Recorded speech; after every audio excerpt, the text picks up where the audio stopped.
Rob Reiner finally speaks the truth about Peter Falk at the age of 78. On March 6, 1947, Robert Norman Reiner was born. 1947 in the lively Bronx. Grew raised in a home where telling stories, being creative, and having good comic timing were as natural as breathing. Young Rob grew up in a home full of performers, authors, and TV inventors who often came to visit. His father, Carl Reiner, was a famous comedian, writer, and filmmaker. This setting not only helped him grasp show business better when he was young, but it also made him want to become a multi-talented artist with his own voice and vision. He moved to Los Angeles as a child and was surrounded by the quickly growing television industry of the 1950s and 1960 seconds. This time had a big impact on his sense of humor, storytelling skills, and desire to leave a lasting mark on American culture and entertainment. Reiner first became well known and loved by fans for his famous role as Michael Meathead Stiv on the landmark sitcom All in the Family. The part showed off his ability to mix humor with social commentary,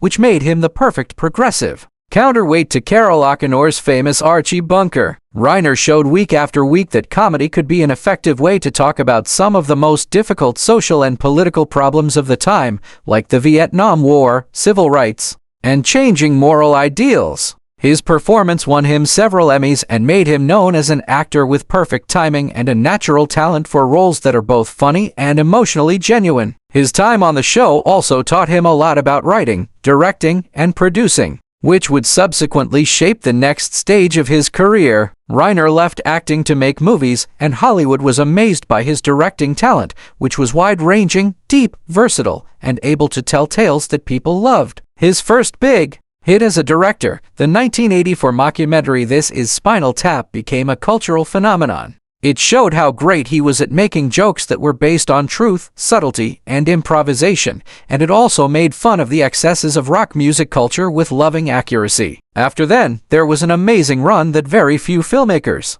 have ever been able to duplicate. The Princess Bride 1987 is a classic fairy tale adventure. The very dramatic coming-of-age movie Stand By Me, 1986. The thrilling psychological thriller Misery from 1990 and the iconic courtroom drama A Few Good Men from 1992. Reiner's incredible ability to understand characters, create compelling stories, and get great performances from his actors was on display in each of his movies, even if they were all very different in tone and style. His work at this time helped shape many different types of movies at the same time, making him one of the most dependable and influential storytellers in American film. Rob Reiner was very active in public advocacy, philanthropy, and social issues. In addition to his artistic work, he used his fame to support initiatives that attempted to make life better for children and families. He was a big part of California's early childhood development efforts, pushing for programs that would help with health, education, and parenting. His advocacy showed the same caring, human-centered attitudes that often showed up in his movies,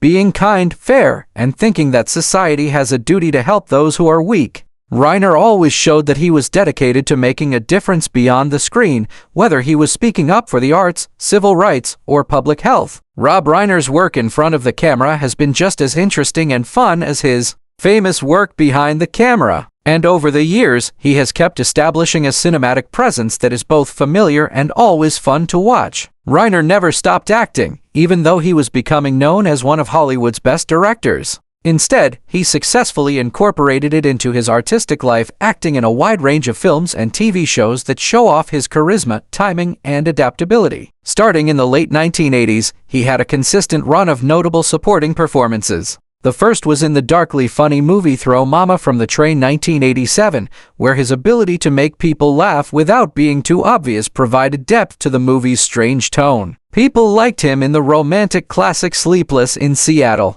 1993, and then again in Woody Allen's Bullets Over Broadway 1994, where he was funny. This only shows that Reiner could easily fit into practically any genre. Reiner's work on screen continued to grow in the 1990s. He was in the popular ensemble comedy The First Wives Club 1996, where he added his warm and genuine spirit to a narrative full of interesting characters. He then acted in the political drama Primary Colors 1998, which let him explore more dramatic ground while still bringing his performance the intelligence and humanity that have always been a hallmark of his work. By 1999, Reiner was everywhere. He was in the funny news show EdTV and starred in his own poignant family drama, The Story of Us, which relied on his ability to exhibit both tenderness and maturity. Of course, some of the most memorable things he has done on screen are his own directing ventures. His role as Marty Durkee, the delightfully earnest fake documentarian in the cult classic This Is Spinal Tap,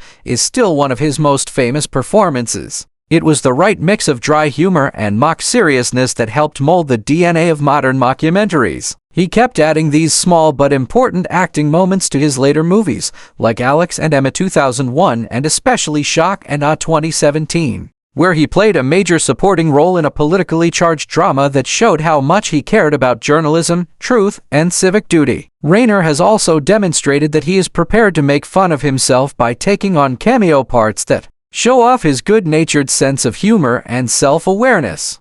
He then acted in the political drama Primary Colors 1998, which let him explore more dramatic ground while still bringing his performance the intelligence and humanity that have always been a hallmark of his work. By 1999, Reiner was everywhere. He was in the funny news show EdTV and starred in his own poignant family drama, The Story of Us, which relied on his ability to exhibit both tenderness and maturity. Of course, some of the most memorable things he has done on screen are his own directing ventures. His role as Marty Durkee, the delightfully earnest fake documentarian in the cult classic This Is Spinal Tap, is still one of his most famous performances. It was the right mix of dry humor and mock seriousness that helped mold the DNA of modern mockumentaries. He kept adding these small but important acting moments to his later movies, like Alex and Emma 2001 and especially Shock and Awe 2017, where he played a major supporting role in a politically charged drama that showed how much he cared about journalism, truth, and civic duty. Reiner has also demonstrated that he is prepared to make fun of himself by taking on cameo parts that show off his good-natured sense of humor and self-awareness. He has never been afraid to make fun of his own public image, whether it was in the 2003 movie Dickie Roberts, former child star, or when he suddenly appeared on the hit show 30 Rock in 2010. He was still on TV later in his career. Most famously, he played Bob Miller, a charming but confused character, on the hugely successful sitcom New Girl from 2012 until 2018. Fans loved his portrayal of the character. His small role in the wildly exuberant The Wolf of Wall Street 2013 showed once again how effortlessly he can fit into even the most chaotic movie settings and make an impression. Rob Reiner's personal life has been full of the same kinds of emotional highs and lows that are common in the stories he tells. On screen, he married actress and director Penny Marshall for the first time in 1971, when they were both young and trying to make it in the uncertain world of Hollywood. Their marriage brought together their families and goals, and Reiner made a very important choice early on.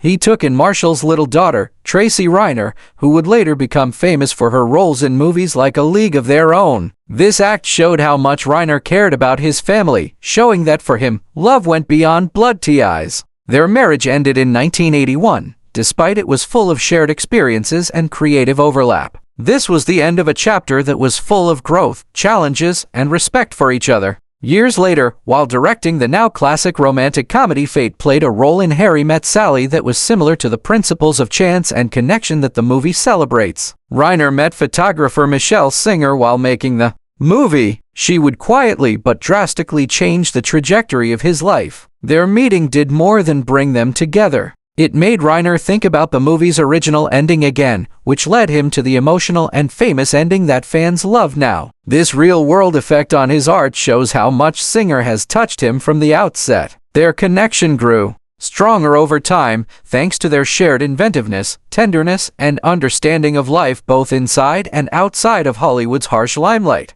In 1989, they got married, starting a new chapter of stability and a long-lasting partnership. They created a lively family by having 3 kids together: Nick in 1993, Jake in 1991, and Romy in 1997. Reiner's life got better with each child. He has frequently said that his family is a big source of strength for him. This helped him stay grounded while he worked to leave a legacy as both a great filmmaker and a devoted father. Rob Reiner's life story shows a man whose heart has always been as important to his path as his talent. His relationships are full of love, change, and the mixing of his personal experiences with artistic inspiration. Rob Reiner, one of Hollywood's most famous filmmakers, actors, and storytellers, has finally talked about the truth behind his long relationship and professional appreciation for the legendary Peter Falk. He is now 78 years old. Reiner's contact with this person started out as a casual professional relationship, but it grew into one of the most important TIs in his life. He is now ready to talk honestly about the guy behind the famous trench coat, having lived a long life and worked in the profession for a long time. Reiner starts by talking about the first time he met Falk, a meeting that had a much bigger effect on him than he thought it would. Peter was usually seen as Columbo, that coat that was all wrinkled, that step that was all wobbly, that casual charm. But when you met him in person, the first thing you noticed was how smart he was. He saw everything. Reiner says that Falk was a smart man who might be scary, yet he acted like someone who didn't care about power or ego. Over the years, Reiner became interested in Falk's particular energy, which he thinks was a blend of mischief and wisdom. Peter had this sparkle in his eye, like he was 3 steps ahead of you but wouldn't let you know unless it made you laugh. Reiner says that Falk had a knack for piercing through Hollywood's fake behavior with just the right question or a raised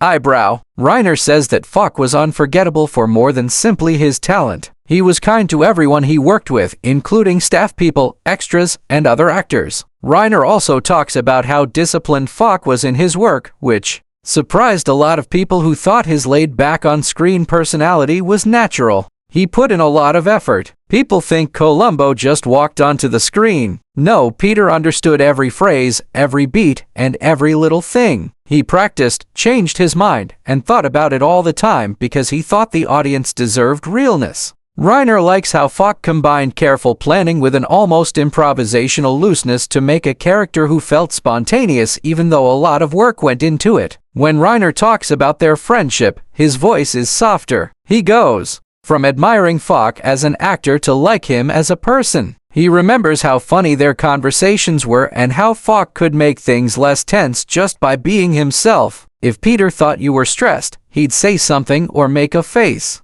that would break the tension. He had a way of reminding you that you shouldn't live life with your shoulders up around your ears. Reiner says that Falk had a bigger impact on him than he ever said in public when he tells the truth now. He taught me that being nice lasts longer than being famous. It's more important to show up for your job, your people, and your beliefs than to win any prize. Reiner's voice in these thoughts shows not only reverence but also thanks, as if Falk had a quiet impact on how he sees both art and life. At the end of his memory, Reiner becomes contemplative, conscious of how time is passing and how legacies are becoming clear. I've been thinking about him a lot recently. What he gave us, what he gave me. Peter never tried to be perfect. He was real, and in our field, that's not as common as you might expect. Reiner thinks that Falk's soul lives on in the characters, performances, and moments that continue to inspire new generations of actors and spectators, even if he has been dead for years.